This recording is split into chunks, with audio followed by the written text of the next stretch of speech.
செய்தி வாசிப்பாளர் சேயோன் வணக்கம். இது உங்கள் சேயோன் வழங்கும் முக்கிய தேர்தல் செய்தி தொகுப்பு. தமிழக சட்டமன்ற தேர்தல் முடிவுகளை முன்னிட்டு திருப்பதியில் இருந்து வெளியாகியுள்ள ஒரு தகவல் தற்போது அரசியல் வட்டாரங்களில் பெரும் கவனத்தை ஈர்த்துள்ளது.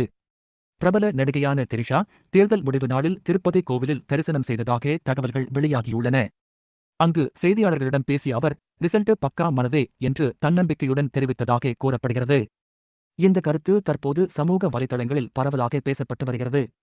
தேர்தல் முடிவுகளை முன்னிட்டு பல அரசியல் தலைவர்கள் மற்றும் பொதுமக்கள் கோவில் தரிசனம் செய்வது வழக்கமாக இருந்தாலும், திரிஷாவின் இந்த நம்பிக்கை கருத்து அரசியல் சூழலில் கூடுதல் கவனத்தை ஈர்த்துள்ளது.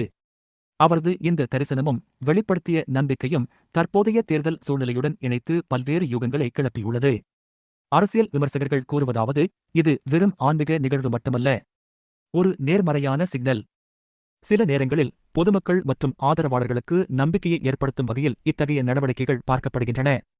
இந்த நிலையில் மக்கள் மத்தியில் எழும் கேள்விகள், திரிஷாவின் இந்த நம்பிக்கை எந்த அடிப்படையில்? இது வெறும் ஆன்மீக உணர்ச்சியா? அல்லது தேர்தல் முடிவுகளை முன்கூட்டியே உணர்த்தும் ஒரு சிக்னலா? இந்த கேள்விகளுக்கான பதில்கள் தேர்தல் முடிவுகள் முழுமையாக வெளியாகும் போது தெளிவாகும். தமிழக அரசியல் தற்போது பரபரப்பான கட்டத்தை நோக்கி நகர்கிறது. இது உங்கள் சேயோன் வழங்கிய முக்கிய செய்தி தொகுப்பு. மீண்டும் சந்திப்போம். நன்றி.